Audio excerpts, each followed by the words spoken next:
Go figure. Donald Trump today on social media cast doubt on the legitimacy of voting in California today, suggesting without a scrap of evidence or explanation that it's all a, quote, giant scam, that voting there is, quote, rigged. We've heard that before. He suggested that the situation was, quote, under very serious legal and criminal review.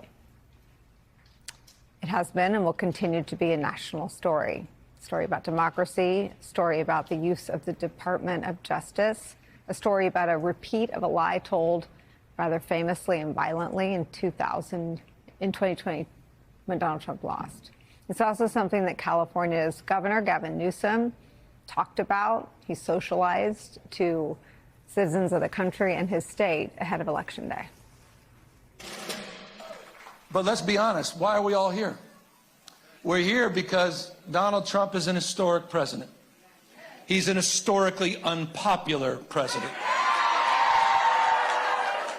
We're here because even Trump understands that. He didn't expect you to show up. He didn't expect any of this to happen. He thought maybe we'd have a candlelight vigil, maybe we would hold hands. Maybe we could all come together and, like, do an op-ed in the LA Times and, just say woulda, coulda, shoulda done something. They never expected this. They never expected all of you. They never expected this show of unity and support and recognition. And look, it's not about Trump, this election. At the end of the day, it's about the future of our country. Democracy on the ballot, the future of our country on the ballot. This Election Day is where we start the hour with some of our favorite reporters and friends. With me at the desk, MSNBC senior contributing editor Michelle Norris is here, and Democratic strategist and professor at Columbia University, MSNBC political analyst Basil Smykel is here.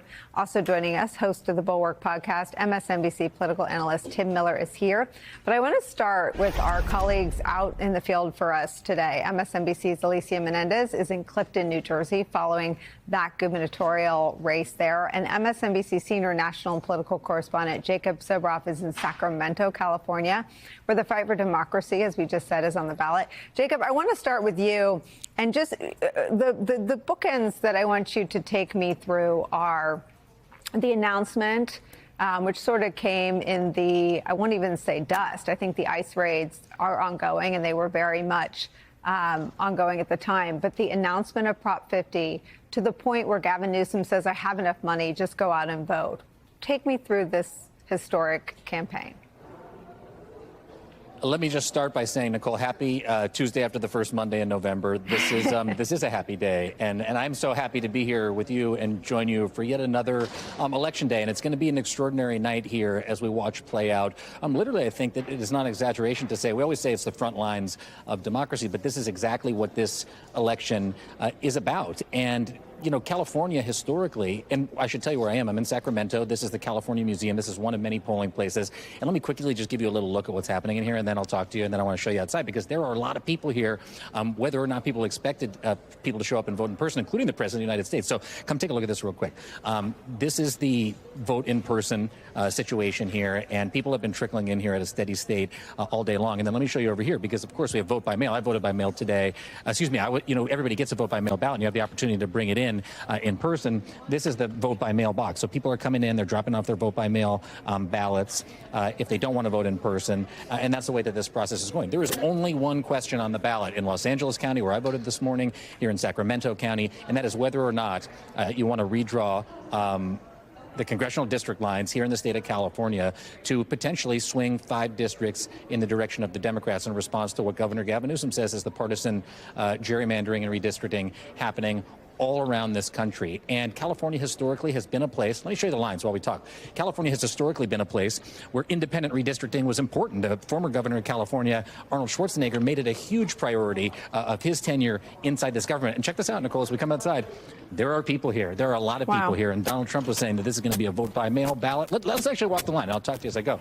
How are you guys? How are you doing? Oh my God. Wait, hold on. What's up? Hi, I'm so excited to vote. It's giving election day. It's giving election day? It's giving election day. Prop 50 is only one item on the ballot. What is it? Why are you here? What's the motivating factor? No, it's giving yes on Prop 50. It's giving hot people vote yes on Prop 50. And Are you why? voting yes on Prop 50? I'm on the air. I can't tell you what I'm voting about, but why are you here? Why'd you decide to come out today? I'm voting to save democracy. I'm voting for Prop 50. Vote yes. What's your name? Carlos. Carlos Jacob. Nice to meet you. And your name? Zen. Zen, nice to meet you. Nice to meet you. So, Nicole, let's walk. I'm going to show you. But that's what this is about. This is about democracy. And so everything that was happening in California, this holy grail of California politics, which is the Independent Redistricting Commission, Gavin Newsom decided that it was time to counterpunch first Texas and now other states, as Donald Trump has talked about what he wants to do in this country. And when you watch look at this, check this out. I mean, they're still here. They keep going. Wow. When you watch the commercials, when you watch the advertisements that are on the air here in California, and I see them almost every day, it's not just about the redrawing, obviously, of the congressional district lines. You are seeing videos of the ICE raids. You are seeing other consequential policies of the Trump administration, because it is about ultimately the direction that this country is going to take. And if even my son, 9 years old, has been watching, and I asked him, I said, do you understand when you see the commercials online or on YouTube or on television? He said, it's about making sure we have fair and equal representation. And that message, I think, has come through very clearly here. And so you're right. Gavin Newsom has said, I don't need any more money. We have raised so much money. We are outraised by orders of magnitude, the Republicans, where he feels like they're in a good position tonight. And that's why we're here in Sacramento, because I think ultimately we may see him tonight. I'm going to try to find some time with him. But look, it goes on and on. Anybody else want to just say why they're in line today? We're live on MSNBC. What's up? How are you? What's your name? My name is Darren. It's nice to meet you. I'm here to vote. And why'd you come out to vote for Prop 50 if we're against? I came to vote because I believe that our democracy is at stake right now, based on what's been happening in Texas and other states. So you're watching that closely. Yeah, this is not your election. I mean, normally, people don't show up for this. This is a line that wraps around the block here in the downtown Sacramento area in the middle of the day. Yeah, I think a lot of us are really scared right now, and I think that's a big motivator for me and the people I know around me. So. I think that's a hard thing to share, especially impromptu on national television, so I appreciate you doing it. Tell me your name again? Darren. Darren, nice to meet you. Nice Thanks. to meet you. So, Nicole, we just met a couple people, and I'm sure we meet a lot more, but they're out here because they believe, as we said, this is the front line of democracy in the United States of America this evening. I'm such a sap. Like, voters just get to me like a rom-com gets to a normal person my age. Let me ask you this. Trump is posting about the election. He's posting lies about this election being rigged. That is, at this point, to be expected. But his lies have now a pattern of putting a couple things into motion. One, violence, and two, a lack of faith in the results. He's also dispatched election monitors. Just tell me how the governor is dealing with both. Well, I think that the counterpunch, the counter messages show up. And if the margin is big enough, there is no question. It's the same playbook, different day, different election. By the way, keep going. I don't mean to stand in your way. I remember talking to you and the team at the desk on the night of the election in 2024. I was in Philadelphia at the Ballot Processing Center, and up and until the moment it was clear that he won in Pennsylvania, he was challenging the results of the election in Pennsylvania itself and in Philadelphia itself. And so I think that that's sort of the baseline expectation right now. We read the social media messages that he put out. We know that there are folks from the Department of Justice, the Civil Rights Division, ironically, of all divisions, on the ground here, looking into the elections here. But the elections have always been safe, secure, fair, and accurate here. If the biggest criticism in California is that they count the votes slowly and give a long certification process, let me remind everybody, if the results aren't in immediately tonight, that is because they do that to ensure the safety and the fairness and the accuracy of the ballot counting result here. And then the Secretary of State will certify the election. But that's how it's supposed to go. So don't let anybody tell you otherwise.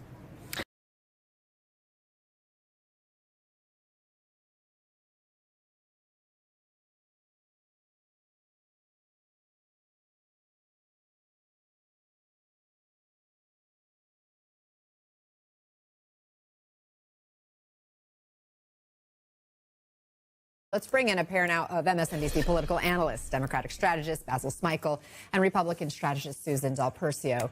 Basil, what's on the line for Democrats today, and which race do you think of as the bellwether?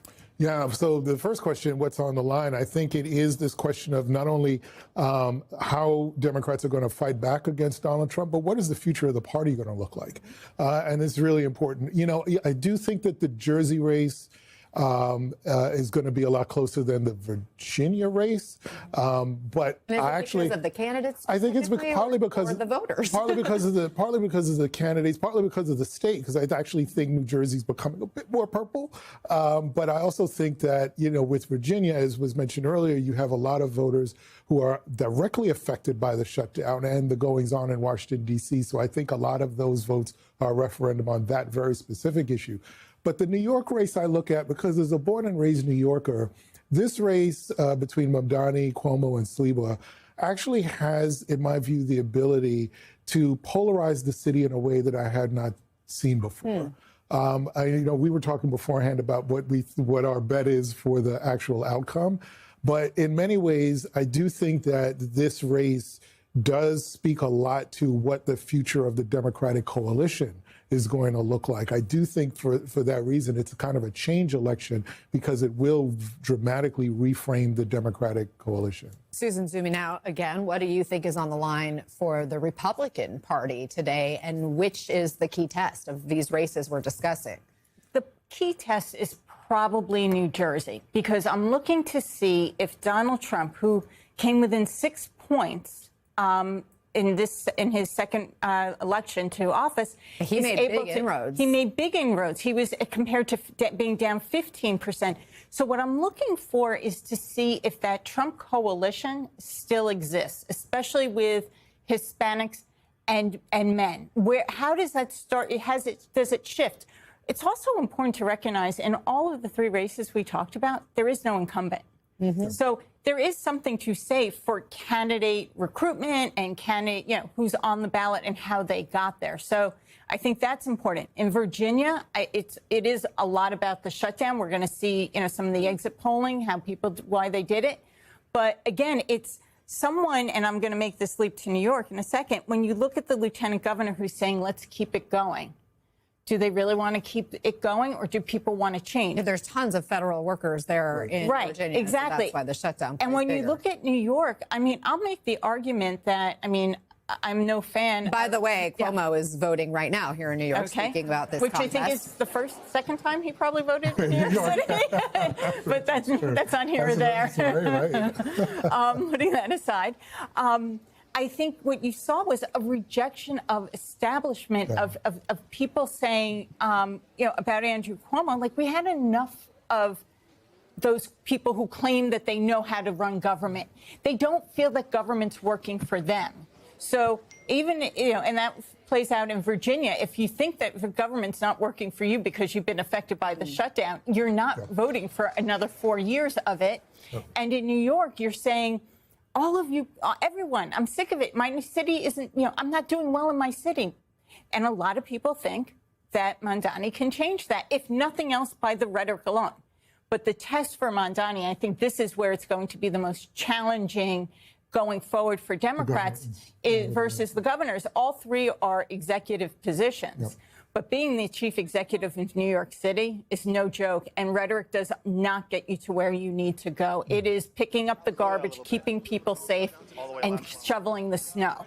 And that's what we have to see if he's able to. Basil, I'm curious, because if we're looking at these races as potential litmus tests moving forward for the midterms, what are the key voting blocks you'll be looking at in terms of the results coming out of this? Are you looking at younger voters, independents, minority voters? Oh, all of that, I think, because there's a generational divide, which I've talked about a lot. I do think, to Susan's point, a lot of the younger voters want change. They're not necessarily connected to the, quote, Democratic establishment, not to the Democratic machines or the clubs. So they want someone who is very issues driven, and that's why affordability has really been top of mind for so many voters, because it's what voters have been talking about. And they see the aging of the Democratic Party, and they want somebody that's just younger and more representative of their interests. I also wonder what a lot of older Latino and Black voters, particularly Caribbean and African immigrants, will do, because these are constituencies that Cuomo himself targeted when he was no longer governor. He went to churches in those communities, so he's been polling pretty well among those voters. They did not vote for Mamdani largely in the primary. And a lot of those voters, particularly older Latino voters, voted for Donald Trump in 2024. So we saw that with the Republican in New Jersey targeting Latino voters in that state. And so I'm curious as to whether or not some of those voters kind of continue to vote for someone they view as either strong and or willing to work with Donald Trump. That is going to be fascinating. We're going to keep this camera shot up. Perhaps Cuomo will speak after he votes, and we'll try to dip into that. But Susan, I'm wondering what you think about the Trump endorsement. What impact could that have in this race? I really don't think it has much of an impact whatsoever. I think it's more about Donald Trump just wanting to have a different conversation than the shutdown. Is it weird that he's like butting up to Cuomo, given the way these two clashed in Trump's first term when Cuomo was governor? This is not about Andrew Cuomo whatsoever. This is about him trying to just go against Mondani and give another reason and create his name and be part of the election story, again, versus being part of the Washington story. It could, I don't see it affecting it much, but it could help Mondani a little bit, maybe a half a point. I just don't see it changing the outcome of the race. Okay, guys, thank you so much. Basil Smikle, Susan Del Percio.